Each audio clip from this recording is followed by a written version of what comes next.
Hey gang, welcome to another episode of Flea Market Finds right here at the Toy Bar on ToyWorldOrder.com. I'm your host Devall. This show is all about the things that I find at garage sales, flea markets, rummage sales, auctions, antique malls, and so much more. So let's take a look at what I've got to show you today. Now, in some of my more recent trips out, we found something we like to call a Goodwill outlet store. And it's basically a very dirty, disgusting place because they basically take everything that's been donated or sent to those Goodwill stores, throw them all in a big blue dump bin and wheel them out for people to dig through. It's a pretty fascinating place, but if you ever find one and go, I recommend you wear gloves because it's pretty disgusting. I grabbed somebody's trash, Carrie put her hand in something wet. We're not sure what that was, but there are a lot of awesome nuggets to be found at a place like that. And some of the things I found were actually Power Ranger toys, and not just any Power Ranger toys, Power Ranger Zords. And one of the things I found was the awesome Deluxe Dino Thunder Stegazord set. Now this set is pretty cool actually. He comes in 3 parts, and it's really a neat set altogether when you really get down to the nitty-gritty of it. Now all the Dino Thunder Megazords had electronics, and this one actually, I don't know if you'll be able to see it, I'll turn him a little bit, has a, oh no, there we go, little technical difficulties. But as you can see, not only does the motor inside turn the blade, but if you can check this out on the back, the scales move up and down, which is kind of cool. This is one of those things that you come across, and I found literally a bag full of this stuff, and this isn't the only one that I found. I found a ton of these things, which is not something you normally come across because these Zords go for a ridiculous amount of money on the second market, which is crazy to me that someone would just throw them out and throw them in a Goodwill. But the things I find, people, the things I find. Let's move on to another Power Ranger item. One of the other Power Ranger things I found was the Deluxe Thunder Megazord, which is really a cool piece. I'm not big into Power Ranger stuff, but when you come across stuff like this, especially when you find a large bag full of it, it's not something you go, nah, I don't want that. No, you buy it. This is not something you normally find at any type of yard sales or flea markets or whatnot. I see a lot of these at toy shows, and the toy dealers are asking mega bucks for these things, and by all rights they should, because they are highly collectible and very sought after. Very cool. Again, electronics in it. I didn't put batteries in this guy, but this arm would actually turn to kind of simulate a drilling action, which is kind of neat. And when he's in Tyrannosaurus mode, the tail end actually plugs into that and it turns like it's kind of a drill weapon. So kind of a neat another find. Let's move on. I got a couple more Power Ranger things to show you.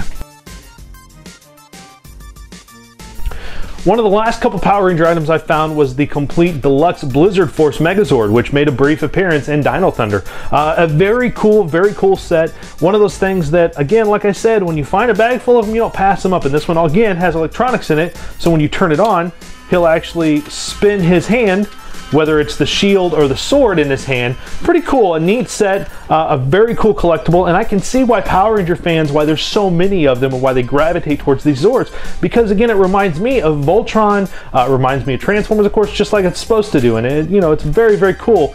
Not to mention the fact that, the Super Sentai series has been around for well over a couple of decades, so that is an awesome thing. And these, again, I can understand why they're so very collectible.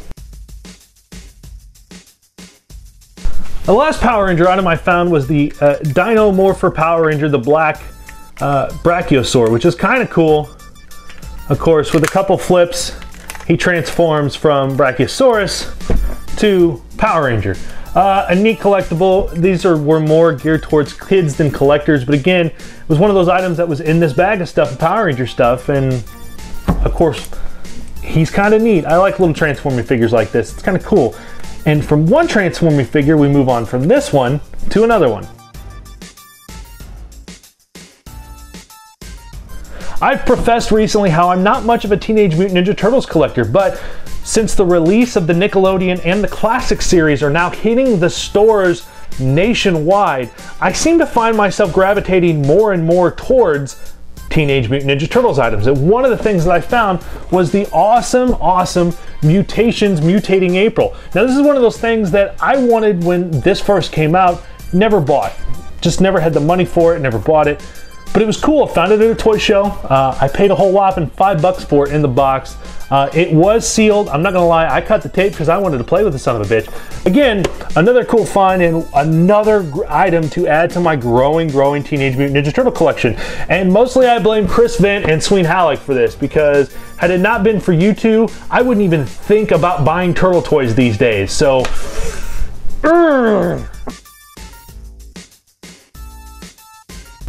Now, I also seem to find myself lately finding lots and lots of Transformers figures, and one of the ones I found was one of the little basic additions to Beast Machine's Scavenger. A very cool, neat little figure. I remember seeing him in stores a lot. I remember when I worked at Killing Enterprises, we had a number of these come through the door, and I always thought he was just a really cool, neat little basic Transformer. So I picked him up for a whole whopping 10 cents. I mean, he's neat. He's another addition to my growing Transformer collection. Now, I've talked about my love for talking toys of the 80s. Teddy Ruxpin, Mickey Mouse, Goofy, Snoopy, Mother Goose, Alf, the list goes on. And at this Goodwill outlet store that I mentioned at the start of the program, I was digging through a bin, kind of not looking at stuff as I was grabbing it, because it was a lot of stuffed animals and I knew there were toys at the bottom. As I picked one up and moved it, I realized that's got a lot of weight to it. And as I went back to pick it up, this was the guy that greeted me. Teddy Ruxpin's best friend, Grubby the Octopede. I literally just started laughing. I was like, you've got to be kidding me. And the thing you need to know about this Goodwill store outlet that I didn't mention was they don't charge you per item. They actually charge you per pound. They charge you, I think, 79 cents a pound. So this Grubby literally cost me probably a quarter, if that. Very cool find, and one of those things that, again, I just don't come across that often out in the wild. A lot of the stuff that I've got into my collection over the last year and a half has been from eBay. So to find one of these in the wild like that is kind of cool. And when I brought him home, put batteries in him, and connected him to my Teddy, I found out actually that he is in pretty good working order. His top mouth half moves, but nothing else really works. So he's one of those things that I'm going to have to cut open, wash his fur, fix his motors, and then turn around and find him a nice happy home, since I already have a Grubby and I don't need an extra one. So a very cool find, and just one of those things that, again, my luck seems to be ridiculous, because I seem to be finding this stuff that no one else can ever really kind of track down. And that's what makes these shows special, people. And I have another Grubby. Oh, let's move on before this gets really weird. It got weird already, didn't it? Yeah, it did. I've been buying a lot of lunchboxes, I'm not gonna lie. The more and more of these lunchboxes I see out in the wild for decent prices and are in decent shape, I pick it up. I paid 10 bucks for this lunchbox, which I thought was a decent deal. It's got some sticker residue on the top. The front of it actually is in really good shape, and the only problem is the thermos has a crack, so it's starting to separate a little bit, but as a display piece for 10 bucks, I thought it was a pretty good deal. And the reason I bought it was because it's a GoBots lunchbox. How awesome is that? I mean, look at that scene. Turbo and Leader 1 fighting Psycho with the command center in the background. That is awesome. And like I said, the thermos, while it's in really, the image on the front is in really good shape, it is starting to split a little bit on the side.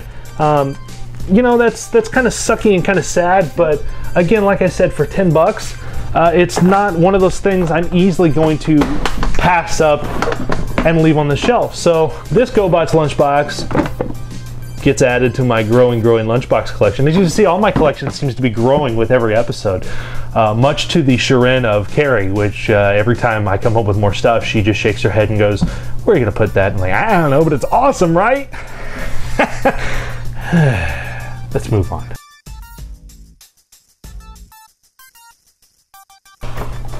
This next item actually has cost me a whole whopping $1 and some change to actually complete. I've actually gotten 2 of these because I wanted to complete it. I've waited a while to show you guys because I wanted to get a pretty complete set of it. The first one of these I got was given to me at a flea market that Dave Draper and I went to, and it had got water damaged and the box was beat up, and they were trying to sell it for $1, and I was like, I don't know, you know, it's missing a lot of stuff, the pieces aren't there, everything else is in okay shape, but I can't. And finally the guy said, you know what, just take it, I'm gonna throw it away, it's been damaged, it's not gonna make it through this, it's gonna go in a dumpster.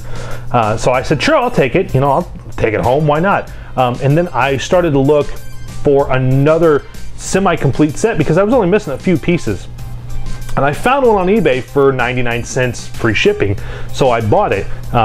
And of course it arrived, and that game is the classic Milton Bradley Star Trek game based on the original motion picture. Kind of a complicated game actually when you start looking at the rules and start trying to figure out what's going on. But again, it's really kind of neat to have because it's one of those games where, you know, you just sail the galaxy, boldly going where no man has gone before, looking for, well, trying to complete different missions and such. But a neat addition to my board game collection, and one that eventually we're going to take a look at on another show that's coming to toyworldorder.com very soon, so keep your eyes peeled out for that. This probably won't be one of the first games, but it will be one of many board games that we're going to take a look at.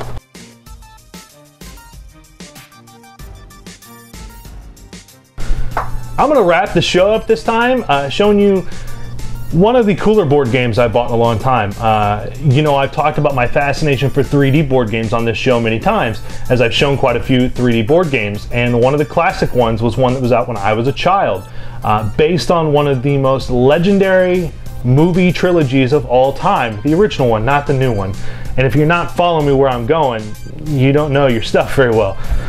I picked up the Star Wars Return of the Jedi Battle at Sarlacc's Pit game, 3D board game, which is really, really cool because it actually recreates Jabba's sail barge with the Sarlacc pit below, and you get a number of PVC style figures that are your items to move around on the board. And it's very, very cool. It's very neat. I saw this when I was a kid, like I said. I always wanted it, never had it. I had a chance to pick it up, and I picked it up for a really, really good price and added it to my collection. The box is a little dinged up. Well, the box is really dinged up. I mean, you've got separating sides here. You know, it's been something heavy got set on it at one time, so the front of the box is all just crushed in, but the game itself is in really, really good shape. All the cardboard pieces are there, nothing is split or tore. All the cards are there, all the figures are there. The only problem was with the figures is the Luke, actually part of his lightsaber is missing, but I don't tend to cry over spilled milk too much like that when it comes to board games because it's still a playable board game, and that's eventually what's going to happen to it, is it's going to get played. So another nice addition to my growing board game collection, and again, another game we're going to look at, as I said, on an upcoming show, soon to premiere on toyworldorder.com, so keep your eyes peeled.